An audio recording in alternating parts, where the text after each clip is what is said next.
চেনা অজানা অনেক মানুষেরই প্রশ্ন, আমি মনিটাইজেশন পেয়েছি কিনা, একটা নতুন পেজে মনিটাইজেশন পেতে কতদিন সময় লাগে, কিভাবে কি নিয়ে ভিডিও করতে হয়, কি করলে ভিডিওগুলো তাড়াতাড়ি ভাইরাল হয়, এগুলো নিয়ে অনেক রকমের অনেক প্রশ্ন। যারা নতুন পেজ খুলেছেন তারা একটু বেশি দেখছে এসব বিষয়ে তবে একটা ভিডিওতে তা আর সবকিছু বলা সম্ভব না। দীর্ঘ অনেকদিন কাজ করার পরে অবশেষে কিন্তু কন্টেন্ট মনিটাইজেশন আমি পেয়ে গেছি, আলহামদুলিল্লাহ। শুধু এতটুকুই বলবো, জীবনে যখনই যাই করেন না কেন ধৈর্যের সাথে সবসময় কাজ করতে হবে। ভিডিও করার ক্ষেত্রে প্রথমে আপনাকে বেছে নিতে হবে আপনি কোন বিষয় নিয়ে ভিডিও বানাবেন। আমার যেহেতু একটা সংসার আছে আর আমার একটা ছোট মেয়ে আছে, যার কারণে আমি সবসময় কিন্তু বাইরে যেতে পারি। বাইরে কিন্তু ঘোরাঘুরিটা আমার খুবই কম, কারণ আমার বাবু, সংসার সবকিছু কিন্তু আমাকেই সামলাতে হয়। তাই আমি বাসায় যখনই যাই করি না কেন টুকটাক আপনাদের সাথে এগুলোই কিন্তু শেয়ার করি। আজকে সকাল থেকে যা যা করেছি সবকিছুই কিন্তু টুকটাক আপনাদের সাথে শেয়ার করেছি।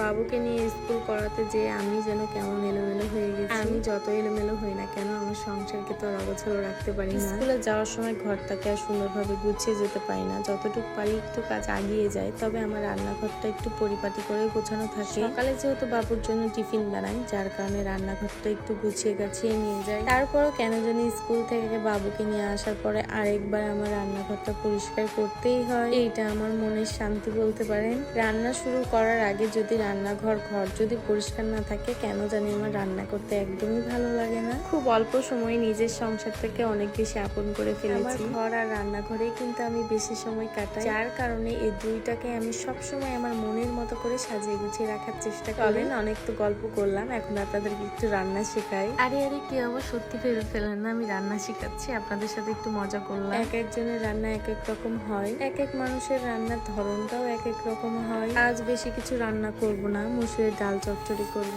আর একটু মুরগির মাংস রান্না করব। শীতের দিনে টমেটো দিয়ে ডাল আমার কিন্তু অনেক বেশি ভালো লাগে, অনেক দিন থেকে খেতে ইচ্ছা করছিল, ভাবলাম আজকেই করে ফেলি। মসুরের ডাল কেউ পছন্দ করে না এমন খুব কম মানুষ আছে। ডাল ভর্তা, ডাল চচ্চড়ি এটা কিন্তু আমার অনেক বেশি ভালো লাগে। হাত মাখা করে এই ডালটা কিন্তু কম বেশি সবাই করে থাকে, আর হাত দিয়ে মাখিয়ে ডালটা খেতেও যেন অনেক বেশি মজা লাগে। একসঙ্গে সবকিছু দিয়ে সুন্দর করে মাখিয়ে হাত দিয়ে পানি দিলেই কিন্তু সুন্দর ডাল চচ্চড়ি হয়ে যায়। মসুরের ডাল আমি যেইভাবেই রান্না করি না কেন, এখানে কিন্তু আমি আদা একদমই ব্যবহার করি না। রসুন দিলে যেন মসুরের ডালটা স্বাদ একটু বেশি হয়। এখন যে রান্না না করতে পারে তারাও কিন্তু এখন রান্না করতে পারে, কারণ এখন সবকিছুই অনেক বেশি সহজ হয়ে গেছে। এখন তো আমার কোনো কিছুতে আটকে গেলে আমি এআই কে জিজ্ঞাসা করি, সেই কিন্তু খুব সুন্দর করে বলে দেয়। এমনকি কোনো রেসিপি যদি জানতে চাই, সে কিন্তু খুব সুন্দর করে রেসিপিগুলো আমাকে দেয়। জানি না কে কে ট্রাই করেছেন এআই এর সাথে কথা বলে এমন, তবে আমি কিন্তু মাঝে মধ্যেই করে থাকি। প্রথম যেবার আমি মুড়ি ঘন্ট করি সেইবার কিন্তু আমি